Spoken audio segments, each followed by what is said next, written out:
Salut à tous. Dans cette vidéo, je montre dans l'espace comment savoir si un point M appartient à une droite D lorsque je connais une représentation paramétrique de cette droite et les coordonnées du point. Alors je commence par un bref rappel. Une représentation paramétrique d'une droite, c'est un système, c'est le système encadré ici, où x, y, z représentent les coordonnées de tout point de la droite. Ainsi, un point M de coordonnées x, y, z appartient à une droite D si et seulement si il existe un réel t tel que le système affiché soit vérifié. Alors voici un exercice type. Je vous donne une droite D avec une représentation paramétrique. Je donne deux points A et B avec leurs coordonnées. Et la question est de savoir si les points A et B appartiennent à la droite D. C'est pas très long. Voici une solution. Je m'intéresse d'abord au point A. Et je peux écrire que A sera sur la droite D si et seulement si il existe un réel t tel que le système affiché soit vérifié. Je remplace les coordonnées du point A par leur valeur.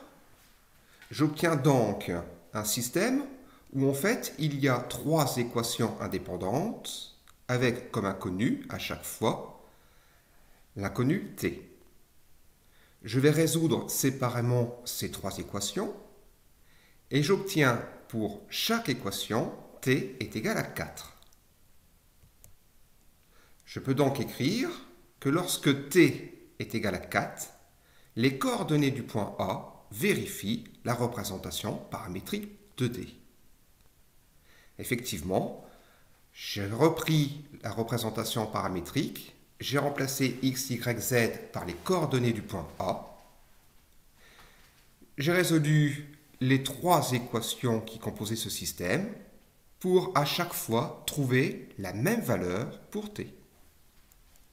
Et bien dans ce cas, je peux conclure que A est bien un point de la droite D.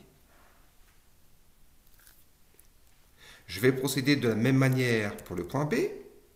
J'écris B appartient à D si seulement si il existe un réel t tel que le système affiché à l'écran soit vérifié.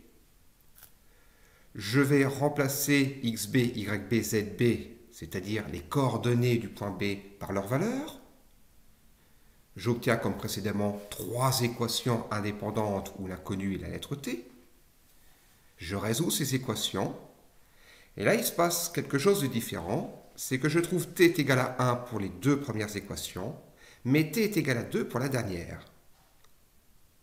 Ce qui va évidemment poser problème, il va y avoir une incohérence, et je peux écrire que ce système ne peut pas être valide, t ne peut pas prendre simultanément deux valeurs.